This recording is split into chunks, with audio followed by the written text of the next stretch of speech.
जलाशय के पास खड़े होकर कल्पना कीजिए, वहीं कहीं सतह के नीचे आपका शहर होगा।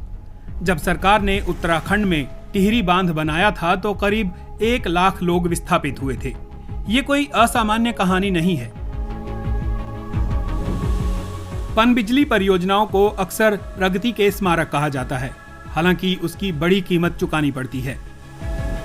लेकिन विनाश के विशालकाय ढांचे बनाए बगैर अगर हम अपार जल शक्ति का दोहन कर सकें तो कैसा रहे। पानी का बहाव देखिए, एक संकरी सी खाड़ी से निकलने वाली नदी बहती हुई महासागर में मिल जाती है। हमने अपना सफर यहां से शुरू किया, जहां पानी की धारा काफी छोटी है। एक छोटी सी नहर भी इस धारा में आ मिलती है। उसी में छिपा है भंवर, ऊर्जा पैदा करता हुआ। ये एक वॉर्टेक्स पावर प्लांट है। आइडिया सिंपल सा है। पानी गोल गोल चक्कर बनाता हुआ घूमता है। ये करीब 4 मीटर चौड़ा है। बीच में चौड़े ब्लेडों वाली एक टरबाइन लगी है। बाथटब में जैसे पानी भंवर बनाता हुआ निकलता है, उसी तरह वो टरबाइन को घुमाता है, जिससे जनरेटर चलता है।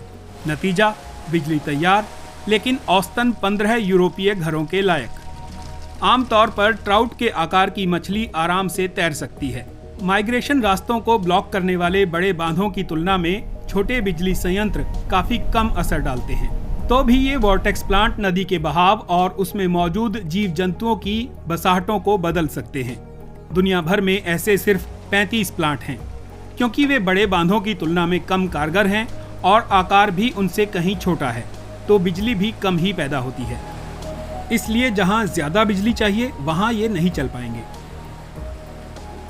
एक बात ये है कि छोटे जल विद्युत प्लांट सौर ऊर्जा की तुलना में काफी पेचीदा होते हैं।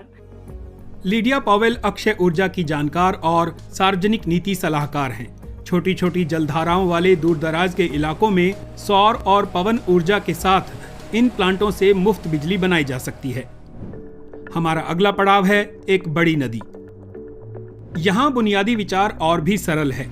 धारा में टरबाइन को तैरा दीजिए, बस। स्ट्रॉम बॉय या पावर बॉय इसी सिद्धांत पर काम करता है।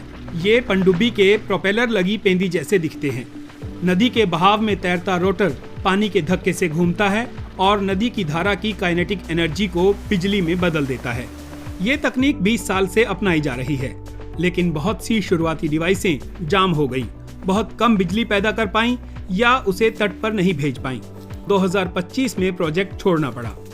फिर भी कंपनियां नए हाइड्रोकाइनेटिक डिजाइनों का परीक्षण कर रही हैं। शुरुआती नतीजे उत्साहवर्धक दिखते हैं, हालांकि ये साफ नहीं कि बड़े पैमाने पर कितना काम कर पाएंगे। लेकिन ये जरूर है कि ना बांध होंगे, ना पानी भरेगा, मछलियां आराम से गुजर सकेंगी और बॉय को खिसकाया या हटाया जा सकेगा। इस तकनीक के पैरोकार बड़ी नदियों में भारी संभावना देखते हैं। तकनीक शक्तिशाली ज्वारीय धाराओं में भी कारगर है। हाइड्रोकाइनेटर टरबाइन के आविष्कारक के शुरुआती विश्लेषण के मुताबिक दक्षिण और दक्षिण पूर्व एशिया की नदियों में संभावित क्षमता 70 गीगावाट की है।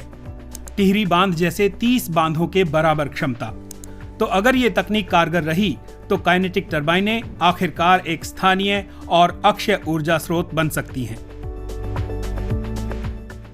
अब हम नदी के मुहाने पर पहुंच गए हैं। यहां उसका पानी सागर से मिलता है। जल विद्युत के दूसरे दिलचस्प विचार ऑस्मोटिक एनर्जी पर यहां परीक्षण चल रहा है। इस अवधारणा के तहत हर किस्म के पानी के अलग अलग खारेपन का इस्तेमाल किया जा सकता है। ऑस्मोटिक पावर प्लांट नदी के कम खारेपन और समुद्री पानी के ज्यादा खारेपन के बीच स्वाभाविक अंतर पर काम करता है। दोनों तरह के पानी को एक खास मेम्ब्रेन से अलग रखा जाता है। हरे रंग में दिखाया गया नदी का पानी खारेपन को संतुलित करने के लिए प्राकृतिक रूप से झिल्ली से होता हुआ गुजरता है और समुद्र के पानी को ऊपर की ओर धक्का देता है। इस उभार से बनने वाला ऑस्मोटिक दबाव ही बिजली पैदा करने के लिए टरबाइन को घुमाता है। ऑस्मोटिक ऊर्जा उत्पादन का तो ये सिर्फ एक ही तरीका है। नॉर्वे ने नदी और समुद्र के पानी को मिलाकर बिजली पैदा करने के लिए 2010 में दुनिया का पहला पायलट ऑस्मोटिक पावर प्लांट बनाया था, लेकिन 2013 में प्रोजेक्ट बंद हो गया। पाइपों, नहरों, सुरंगों में जिस मात्रा में पानी को ले जाने की जरूरत है, वो अपने आप में बड़ी महंगी प्रक्रिया है। हमने दिखाया कि तरीका कारगर तो है, लेकिन अगला कदम उसे उपयोगी बनाने का है। नॉर्वे के परीक्षण प्लांट का एक सबक ये था कि बहुत से नदी मुहाने ऐसे प्लांट्स के लिए आदर्श जगह नहीं हैं।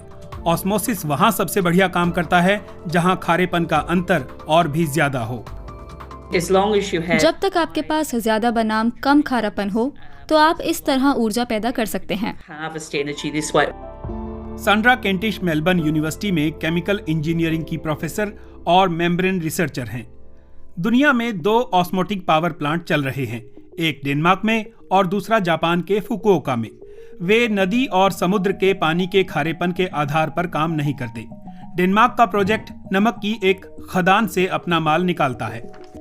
इस नमक में समुद्री पानी से ज्यादा खारापन होता है और ऑस्मोटिक बिजली उत्पादन में सिर्फ ये सामान्य नमक सोडियम क्लोराइड ही इस्तेमाल नहीं हो सकता। पोटेशियम क्लोराइड भी चलेगा और लिथियम क्लोराइड भी, कोई फर्क नहीं पड़ता। बस ज्यादा आयोनिक शक्ति वाला नमक चाहिए। ज्यादा से ज्यादा आयन का मतलब ज्यादा नमक, फिर कोई भी नमक चलेगा। जापान में दूसरा ऑस्मोटिक पावर प्लांट 2025 में ही खुला, जहां एक डिसैलिनेशन प्लांट से ट्रीटमेंट वाला बेकार पानी और नमकीन पानी लेकर ऑस्मोसिस से टरबाइनें चलाई जाती हैं।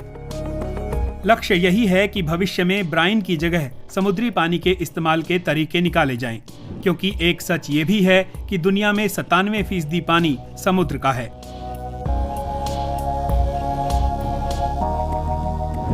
लागत सबसे बड़ी बाधा बनी हुई है। मेम्ब्रेन अभी भी काफी महंगी हैं और खास स्थितियों में ही ठीक से काम करती हैं। लिहाजा ऑस्मोटिक पावर से बिजली की लागत दूसरे अक्षय स्रोतों के मुकाबले काफी ज्यादा है। ये 3 उदाहरण दिखाते हैं कि नरम, नाजुक तरीकों से और खास परिस्थितियों में जल शक्ति का दोहन संभव है। ये समाधान एक झटके में विशाल बांधों की जगह नहीं लेंगे, लेकिन दूसरी तकनीकों के साथ मिलकर वे साफ ऊर्जा में योगदान कर सकते हैं और विकेंद्रीकृत सिस्टम के रूप में सभी मौसमों में रात दिन काम कर सकते हैं। सच्चा इनोवेशन यही सीखने में है।